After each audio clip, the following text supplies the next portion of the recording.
النهارده هنحكي لكم الجزء السادس من ناجي عطا الله. تابعونا. الحلقة اللي فاتت احنا شفنا ناجي عطا الله سافر علشان يضم ابراهيم لفريقه. ابراهيم شغال في شرم الشيخ، شغال غطاس، لكن كان عامل مشكلة، والمشكلة دي كانت مع واحد من الكونجرس الامريكي ومراته يهودية، وكان ناجي متابع الموضوع من بعيد، عارف كل حاجة. ابراهيم كان هربان، كان البودي جارد بتاع الراجل اللي شغال في الكونجرس بيطارده، وكمان الفندق بيطارده، عمل لهم مشكلة.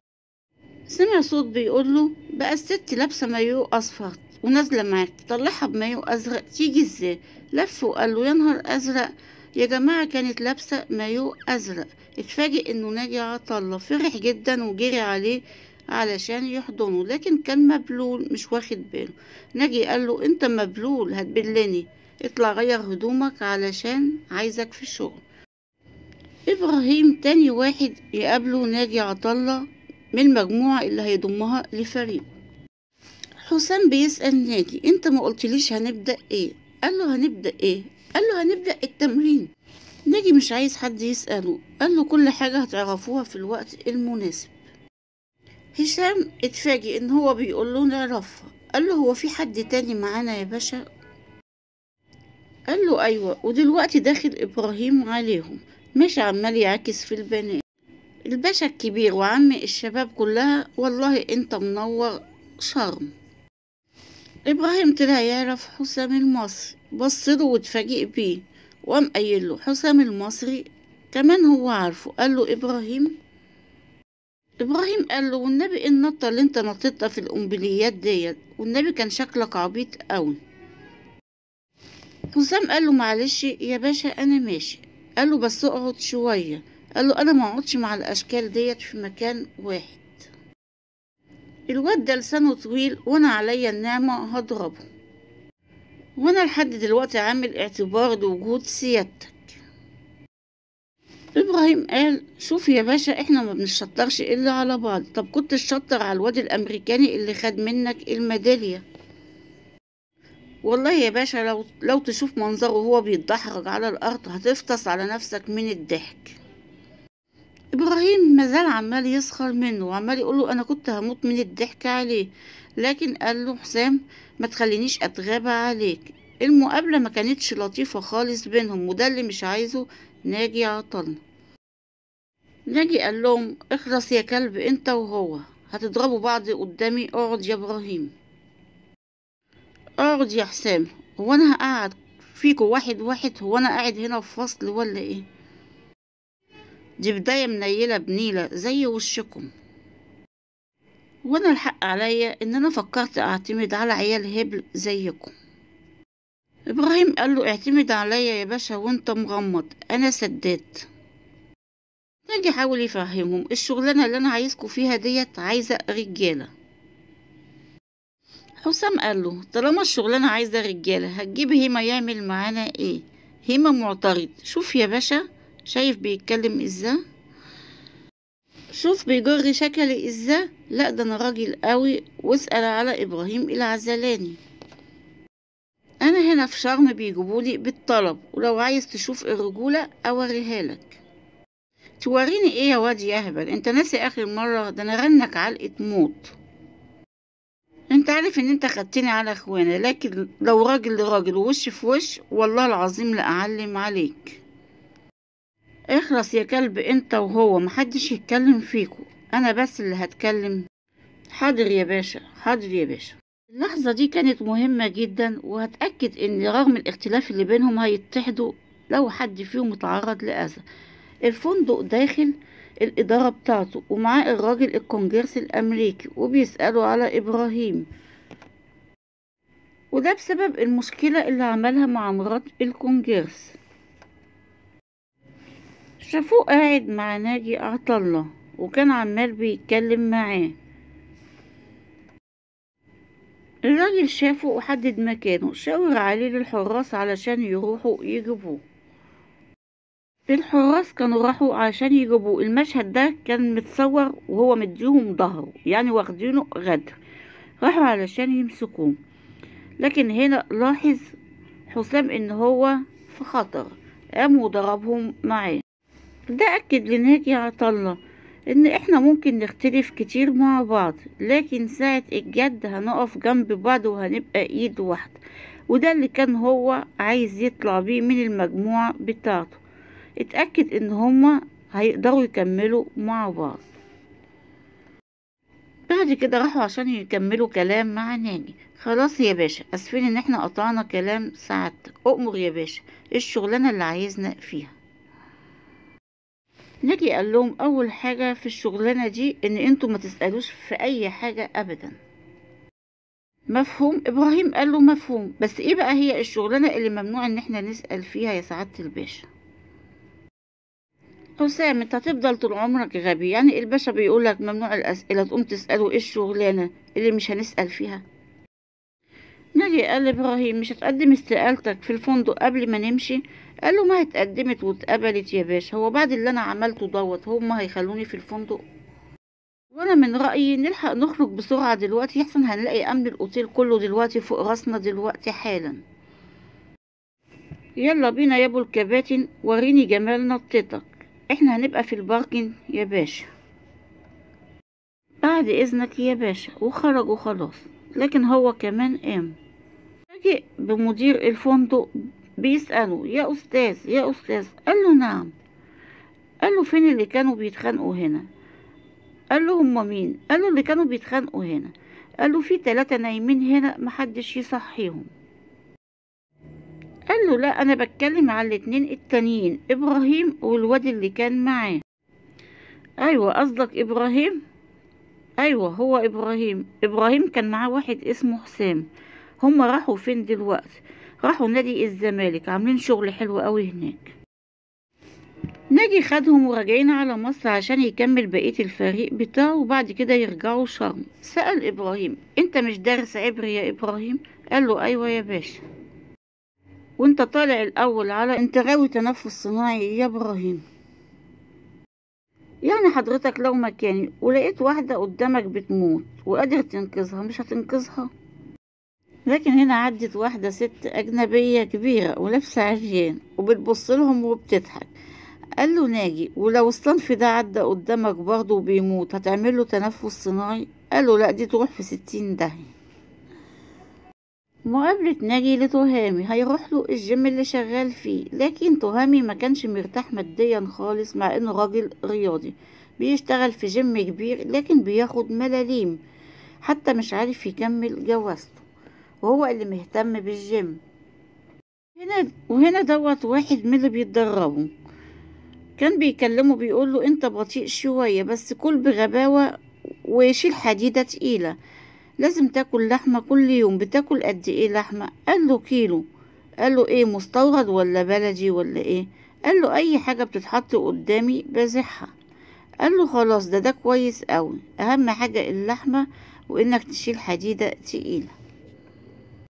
وبعد كده بقى اتفرج على نفسك هتبقى عامل ازاي. صاحب الجيم شغال على حس تهامي. حاضر يا باشا، ابعتهولي وانا في اسبوعين بس هظبطهولك وهتشوف النتيجة هتبقى عاملة ازاي وتقدر تدخله المسابقة. تهامي راح للمدير بتاعه علشان يطلب منه سلفة، لكن هو مرضيش يديله السلفة وقال له يا ابني انت لسه واخد الراتب بتاعك بقاله 3-4 ايام، انت لحقت تصرفه في ايه؟ ايوه حضرتك عارف المرتب 800 جنيه وانا باكل في الشهر بس لحمة ب1000 جنيه. انت بتاكل لحمة ليه؟ ما الناس كلها مقاطعة اللحمة، انت ما بتقراش جرايد؟ مع احترامي لسيادتك، لو كل الناس قطعت اللحمة انا ما اقدرش لاني هبوظ جسمي، وكل اللي بنيته في سنين دوت هيتهد بلحظة. وانت تاكل لحمة ليه من امه 90 جنيه؟ ما عندك اللحمة الاثيوبي واللحمة السوداني وعندك اللحمة المستوردة، مش لازم تاكل اللحمة الغالية. والله ان شاء الله تكون لحمة حمير، انا ما اعترضتش يا رؤوف بيه بس مش مقضي. بص يا تهامي، انت تكيف حياتك على مرتبك، انا احل لك مشكلة اللحمة ازاي؟ اذا كانت الدولة بحالها مش قادرة تحل مشكلة اللحمة، انا بقى اللي هحلها لك. بقولك ايه، ارجع لشغلك، انا مش فاضي. تهامي حاسس بالظلم، هو اللي مشغل المكان، ما بياخدش راتب كويس، حتى مش عارف ياكل كويس ويحافظ على جسمه. اضطر يخرج وهو متضايق ومش عارف يعمل ايه. لكن كان في قرار صعب لازم يعمله علشان ما يظلمش خطيبته معاه. راح قابلها علشان يعرفها حقيقة وضعه. كانت بتعيط. قال لها انت بتعيطي ليه؟ قالت له انت كمان بتعيط. قال لها لا، ما بعيطش. وبعدين هو في راجل بيعيط؟ وبعدين انا عايزك تجمدي. شوف انت مدربة اسود وعمالة تعيطي ازاي. انا بعيط عشان مش قادرة اتصور ان انا اعيش من غيرك يا حبيبي. اهو نصيبنا بقى يا نوسة، هنعمل ايه؟ ابوك وامك عندهم حق. اذا كنت انا مش قادر اكفي نفسي، هكفيك انت كمان معايا ازاي؟ ازاي هقدر افتح بيت؟ بص يا حبيبي، انا مستعدية استحمل كل حاجة، مستعدية اسيب كل حاجة في الدنيا عشانك، بس ما تسيبنيش يا تهاد. حتى دي كمان يا نوسة ما نقدرش نعملها. ابوك وامك ما عملوش حاجة وحشة معانا. انا اللي قصرت صحيح غصب عني، انما هم ذنبهم ايه؟ اهلك عايزين يطمنوا عليكي يا نوسة، وده حقهم. تهامي ايه الكلام الكبير اللي انت عمال تقوله ده؟ انت عايز تسيبني بعد ده كله؟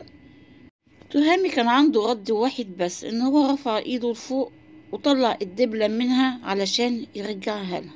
قال لها حتى الدبلة انت اللي دفعتي تمنها. انا ما استهلكيش، انا انسان فاشل. تهامي فسخ خطبته وهو بيحب خطيبته ومش قادر يكمل بسبب ظروفه المادية، لكن كان عليه ان يطلع كل همه في التدريبات بتاعته. وهنا بيجيله ناجي عطلة. فرح لما شافه. ناجي باشا، انا مش مصدق عينيا ان انا شفتك تاني. وكان رايح علشان يحضنه، طبعا كان عرقان جدا. ناجي قال له بقولك ايه، بلاش غلبة، خلص وغير هدومك وتعالى انا مستنيك. تهامي غير وخده وخرج وراحوا عند الكبابجي. عارف ان هو بيحب اللحوم جدا، كان جايب له كمية كبيرة من اللحمة، وكان عمال شايفه عمال ياكل بنمه، وبياكل كمية كبيرة جدا. كان عمال يبصله ويضحك. لكن ناجي طلب من الجرسون يجيب 2 كيلو كمان علشان دول مش هيقضوه.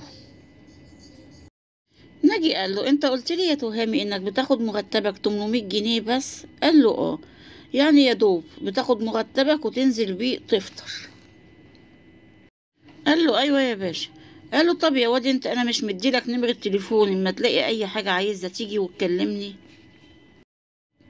قال له ان هو اتكسف يكلمه. انت بتشيل كام كيلو دلوقتي يا تهامي؟ انا بشيل 185 كيلو يا باشا، بس انا عارف انك كنت بتشيل اكتر من كده.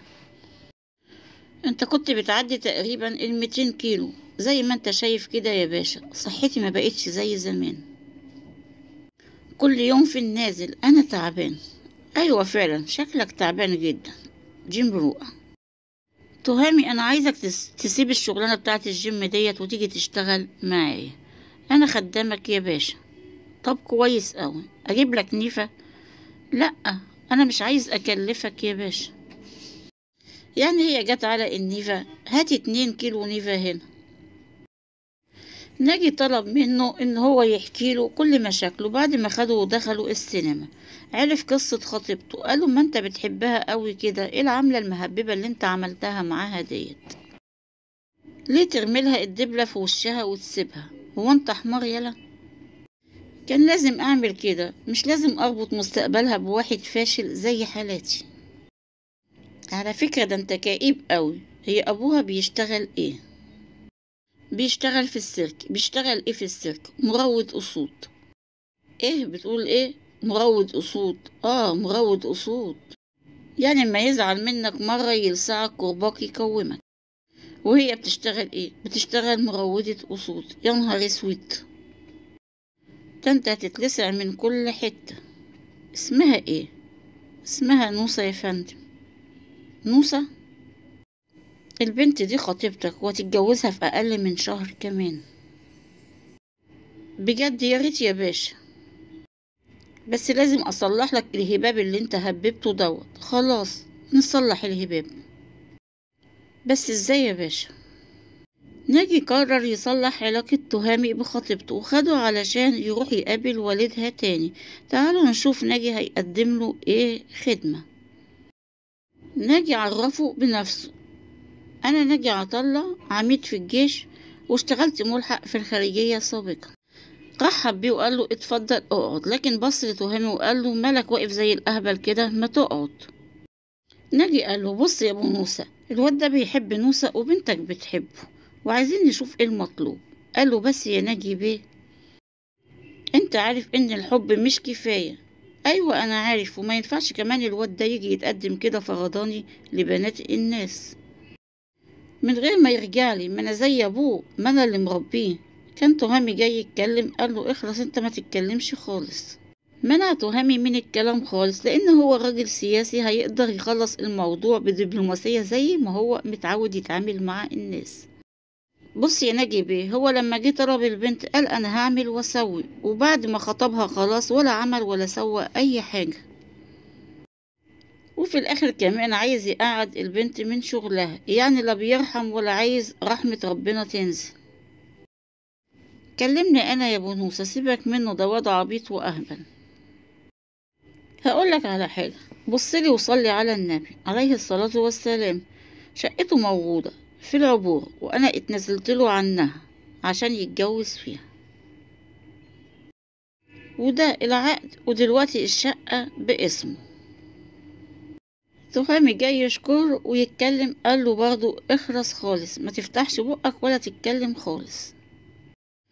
ودي الشبكة يا بونوسة. لكن المهر بقى هتدونا فرصة شوية، حوالي شهر كده تقريبا، وانا ادفع لكم اللي انتوا عايزينه، مش مسألة فلوس يا ناجي باشا.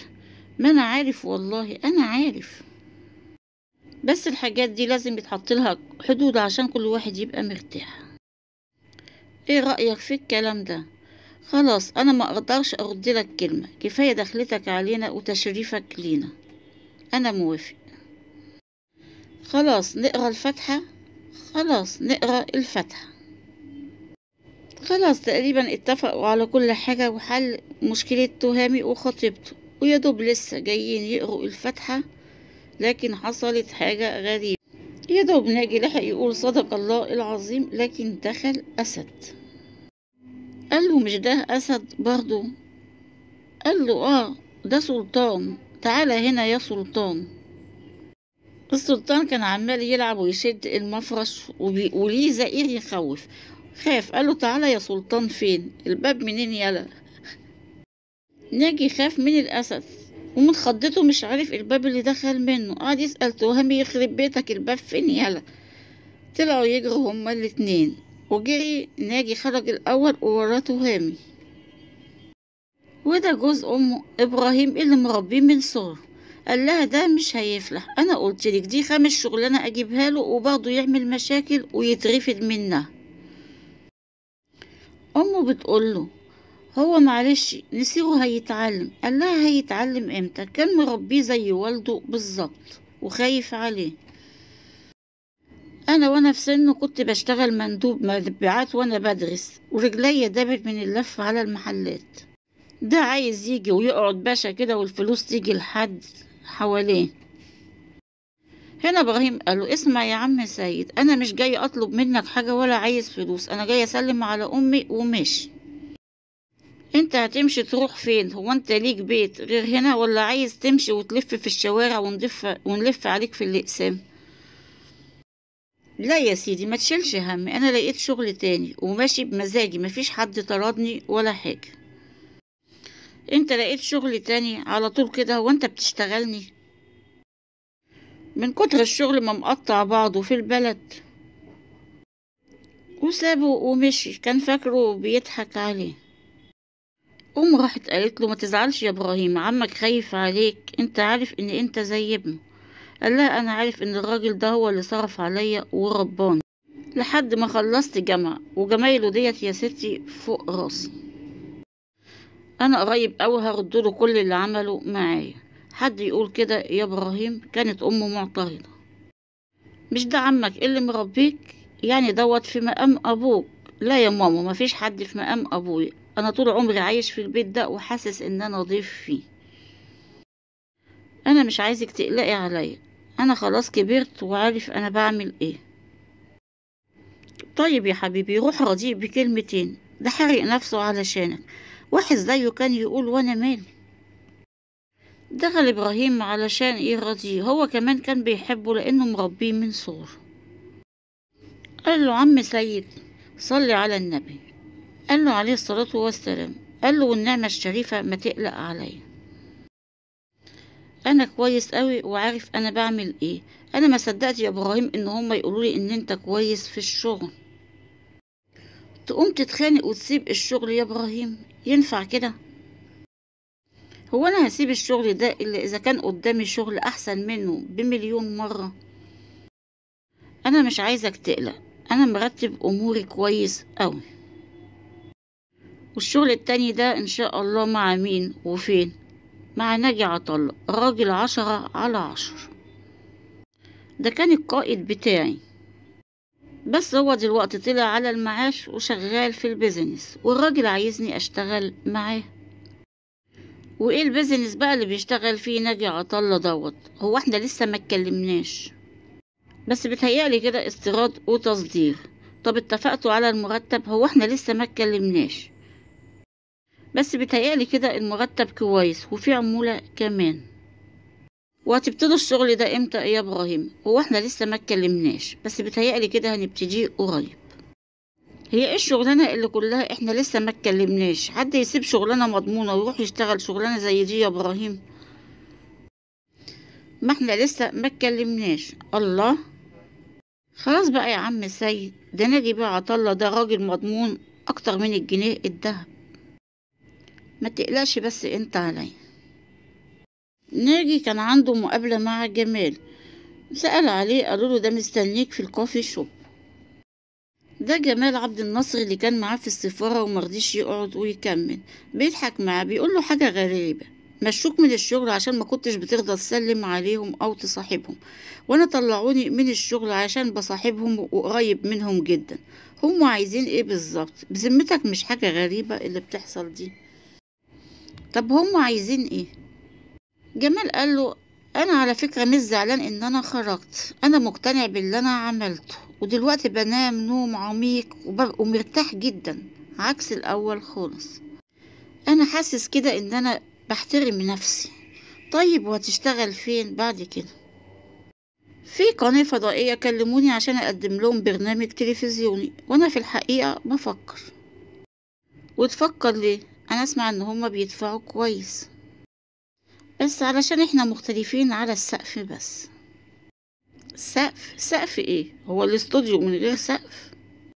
وهتعملوا ايه بقى لو المطره نزلت؟ مطرة ايه بس يا ناجي بيه؟ احنا مختلفين على سقف الحرية. قصدك سقف الحرية، فهمت. وهنا بيدخل الصحفي اللي كان معاه في اسرائيل.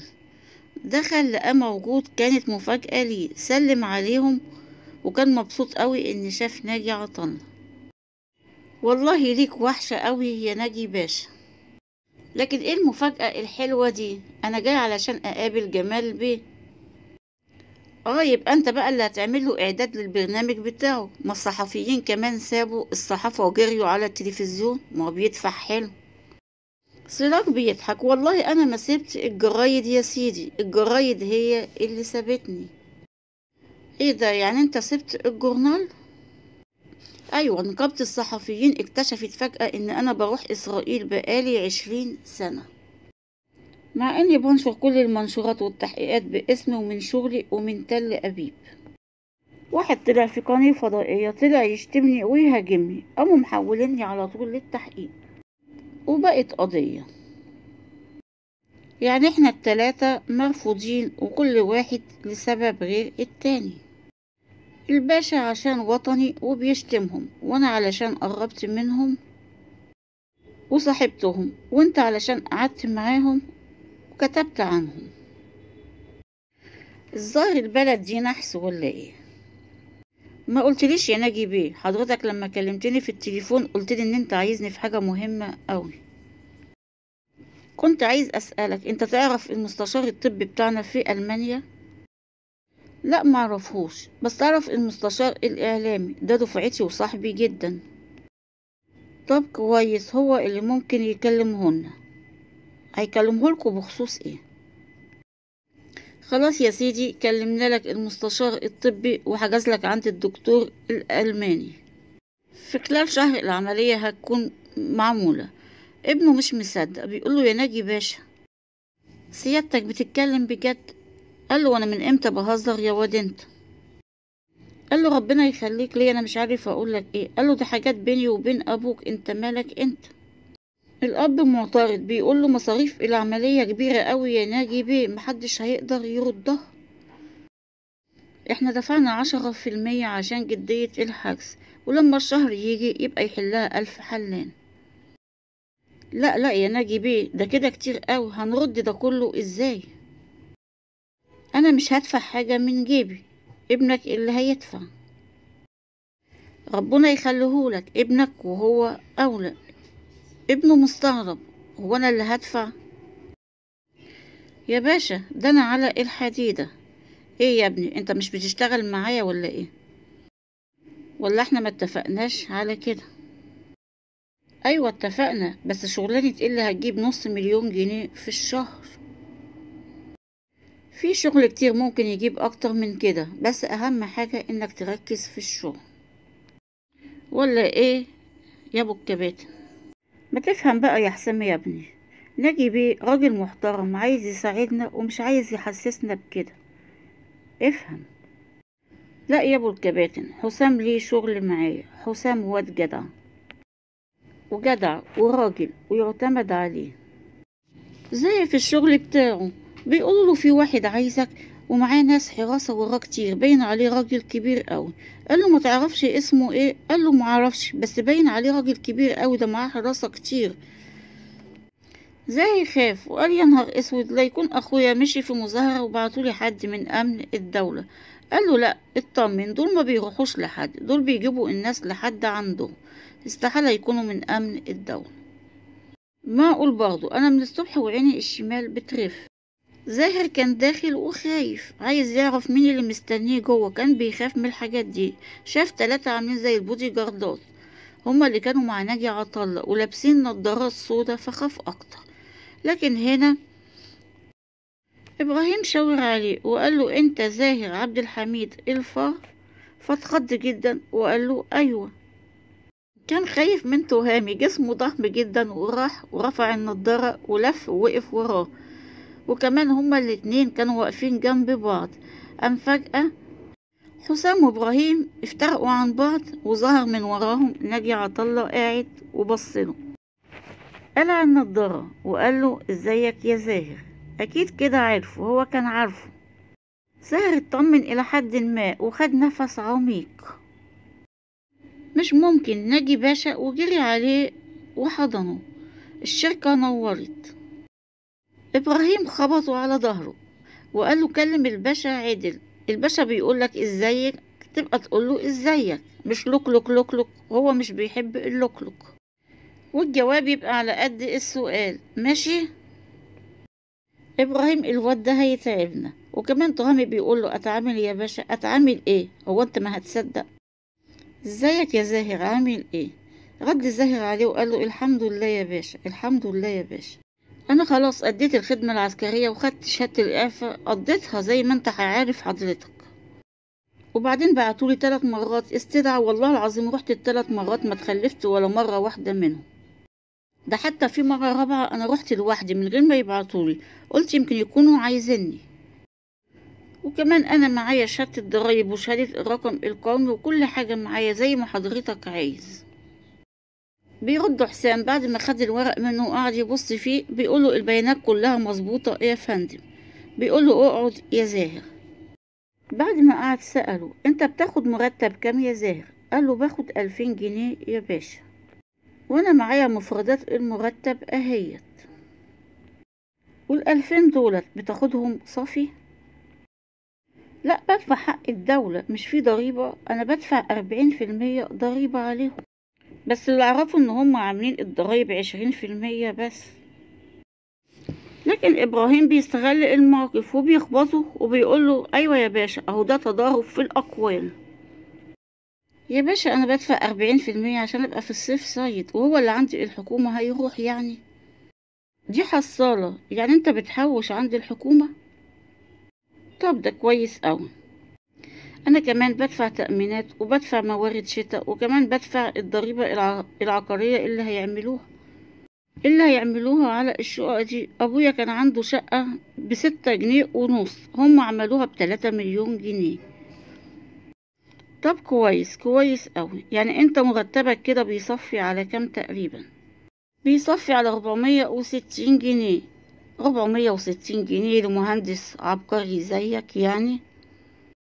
ده انت بتدخل على اي كمبيوتر وتجيب الكريدت كارت بتاع اي راجل غني وتروح تشتري كل اللي انت عايزه، ومحدش يعرف اي حاجة، وتنك خارج ولا من شاف ولا من داري. مش كده يا زاهر؟ زاهر خاف وقال له ابوس ايدك ابوس ايدك يا سعادة الباشا، انا بطلت الحكاية دي من زمان قوي، من ساعة ما عرفت ان هي حرام. طب اسمع يا زاهر، انا عاوزك معايا. وانا تحت امرك يا باشا. انا عاوزك في شغل، يعني انا جايلك علشان هتشتغل معايا. يا باشا ده شرف ليا، بس انا هنا لسه شغال بعقدي وما ثبتش وكده يعني. بس لو حضرتك تصبر عليا بس شوية. يوه، اهو ده بقى اللوكلوك اللي انا ما بحبوش. هو حضرتك هتفتح شركة كمبيوتر يا فندم؟ انا هفتح بس مش هفتح شركة كمبيوتر. امال هتفتح ايه؟ انت مالكش دعوة، ما تسألش. يا ولاد مش انتم بتشتغلوا معايا؟ ايوه يا باشا، بنشتغل معاك. عمركم سألتوني على الشغل ولا نقدر نسأل سيادتك؟ حسام قال دي أسرار عسكرية. إبراهيم قال له لو رمتني في البحر هرمي نفسي على طول. حسام قال له أيوة، ده انت ما هتصدق، أصلك غاوي بياض وقراميط. باشا أرد عليه بقى؟ بقولك اخرس خالص. يلا معانا يا زاهر، الظاهر مش هنعرف نتكلم هنا، هنروح ناكل لقمة في حتة ونقعد نتكلم على رواق. ماشي.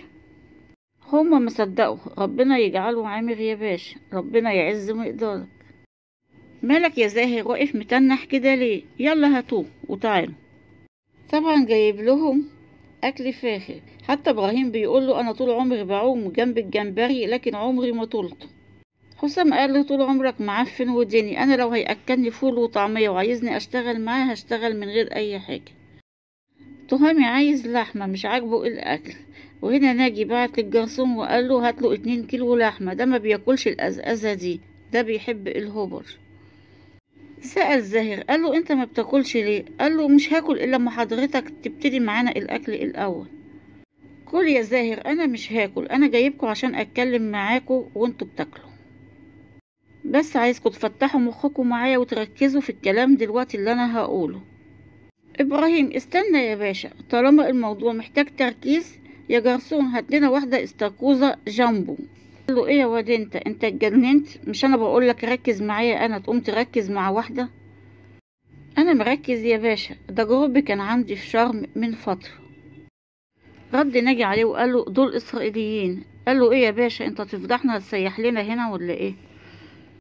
خلي الطبق مسطوق، دول سياح جلد قوي، انا مره خدتهم وغطست بيهم تحت الميه وقعدت افرجهم على الشعب المرجانيه مرجانه مرجانه لحد ما اتقطع نفسي، والاخر قعدوا يلموا من بعض وادوني $5.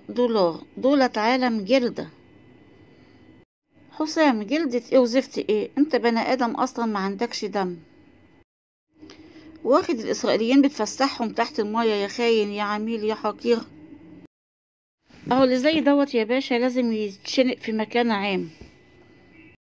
اكل العيش هعمل ايه؟ وليه ما تعتبرش دوت عمل وطني يا اللي مشرف مصر؟ انت مش بجيب عملة صعبة للبلد؟ مش باخد منهم $5؟ انا اولى بيهم؟ ولا انت رأيك ايه يا سعادة الباشا؟ رأيك انت ايه يا زاهر؟ والله انا يا سعادة الباشا ما احبش، لكن تليفونه رن وقطع الكلام. استأذن ناجي عشان يرد على التليفون. اخوه كريم كلمه وقاله ان هو في القسم مسكوه في مظاهرة، وكان عليه لازم يروح علشان يشوفوا محتاج ايه او يخرجه. قال لي ناجي معلش يا ناجي بيه، اخويا اتمسك في القسم ولازم اروح له.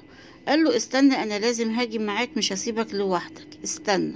وقام علشان يروح معاه. ناجي قال لهم طبعا انتم لسه قاعدين. قالوا له احنا هنستناك لما تيجي، روح انت يا باشا، ولو حصل اي حاجة بس ادينا غنة واحنا هنجيلك على طول، ده الاسم ورانا هنا على طول. راح الاسم وقدم نفسه للضابط. قال له ناجي عطله، عميد سابق في الجيش وملحق سابق في الخارجية. اهلا ناجي باشا، اتفضل، خير؟ هما الولاد دول عملوا ايه بالظبط؟ عاملين مظاهرات قدام الجامعة بيطالبوا بسقوط اسرائيل. دول حرقوا العلم الاسرائيلي. بس انا بسأل حضرتك، انتوا مسكتوهم ليه وقبضتوا عليهم ليه؟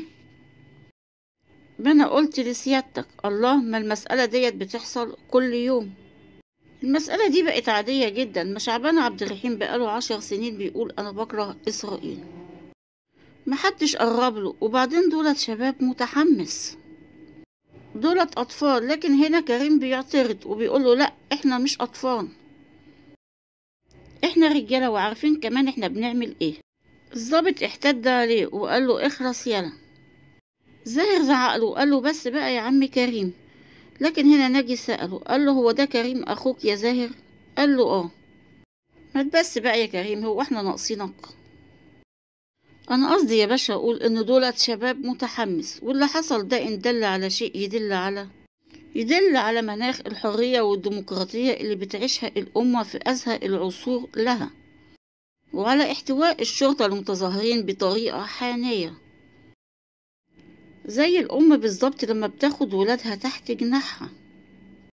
لكن هناك كانت في مفاجأة مستنية ناجي عطلة بعد ما يخلص المشكلة ديت. هما لسه قاعدين بياكلوا، لكن هنا دخل الراجل اللي هو كان بعت ناس ضربوا حسام في بيته، هيضطر ينتقم منه داخل المكان دوت. هو داخل من بعيد ومعاه تليفون وعمال يتكلم، كان برضه مشغول بالكلام عن لعيبة الكرة. هو برضه لو ما اتفقش يبقى انا ليا كلام تاني، هضطر اجيب ميسي اللي جنبه الوكيل بتاعه ميسي. حسام شافه، استحالة ينساه، هو ممكن ما ياخدش باله منه، لكن هو فاكره كويس، وفاكر دولت البودي جاردات اللي دخلوا ضربوه في بيته. قرر ان هو يقوم وينتقم منهم. حسام قام جري من على الترابيزة، واصحابه لاحظوا ان هو جري من على الترابيزة، ما قالهمش حتى هو رايح فين. وهنا كان ماشي ورايح في طريقه للترابيزة التانية، كان تهامي مركز معاه هو رايح فين. الراجل كان قاعد بيتكلم مع السكرتير بتاعه، اتفاجئ بيه واقف قدامه بيقول له انت مش فاكرني؟ قال له انت مين؟ ما كانش فاكره. السكرتير بتاعه قال له انت مش فاكره؟ قال له لا، هو دوت يبقى مين؟ قال له ده بتاع الوثب للمسافات الطويلة، الكابتن حسام. انا ابن الراجل الغلبان اللي انت كدبت وقلت ان انت عملت له العملية، افتكرتني بعتلي شوية صيع علشان يضربوني؟ طب انا بقى هعلمك يعني ايه الوثب الطويل. وقام قلب الترابيزة عليه. لكن هنا ابراهيم وتهام حسوا، فقاموا طبعا مش هيسيبوه لوحده، ومسكوهم ادوهم حتة علقة كسروهم تماما. كان لسه ناجي مرجعش، هو وزاهر كانوا في القسم بتاع شرطة الهرم، يدوب لسه خارجين من جوه، وخرج كريم معاه. كريم كان عندي قوي، كان عمال يقول لهم اشمعنى انا اللي خرجت، انا لا يمكن اخرج واسيب زمايلي لوحدهم، احنا دخلنا مع بعض ولازم نطلع مع بعض. ناجي ايه يا ابني، انا بقالي ساعة ونص عمال اقول مرافعة علشان اطلعك من جوه. الله، ما تهدى زاهر، معلش يا ناجي بيه، حقك عليا انا، معلش اصله متحمس اوي وبيكره البلد دي كره العمى. انت عندك كام سنة يا كريم؟ عندي 21 سنة. طب ولحقت تكرهها امتى؟ انت لا حضرت حرب ولا نكسة ولا سلام، انت جيت بعد كده. انا مولود كده يا ناجي بيه، بعد اذنك. وسابهم ومشي. اخوه قاعد ينده عليه خايف لا يروح تاني يقف في مظاهرات مسبب له مشاكل كتير. ناجي سأله انت موقفك ايه؟ قال له انا عمري ما مشيت في مظاهرة ولا شلت يوفط ولا زعقت. يلا يا احسن هنروح نلاقي العيال شطبوا على الاكل نلحق ناكل اي حاجة. وهو داخل المطعم المنظر كان غريب جدا، شايف ناس كتير طالعين وشايلينهم على نقالات، مش عارف ايه اللي حاصل. واكيد ما كانش متوقع ان المشكلة من ناحية الولاد اللي كانوا معاه. المطعم كان فاضي خالص والترابيزات كلها مكسرة والدنيا كلها مكسرة. كان مستغرب مفيش حد كمان في المطعم خالص. دخل عشان يسأل الجرسون ايه اللي حصل. قال له حاجة غريبة، ترابيزتين مسكوا ببعض ودوروا الضرب ببعض والناس كلها طلعت تجري وخافت ومش عارفين ايه اللي حصل لحد دلوقتي على النيابة. دول شباب متحمس، دول أطفال دول. اللي بيحصل ده إن دل على شيء يدل على مناخ الحرية والديمقراطية اللي احنا بنعيشها في العهد الحالي، وعلى احتواء الشرطة للجيل الجديد بصورة حانية وديعة زي الأم بالظبط ما بتاخد ولادها تحت جناح. وده كان الجزء السابع من ناجي عطلة. استنونا في الحلقة الجاية علشان نتابع الجزء الثامن. ما تنسوش تفعلوا الجرس.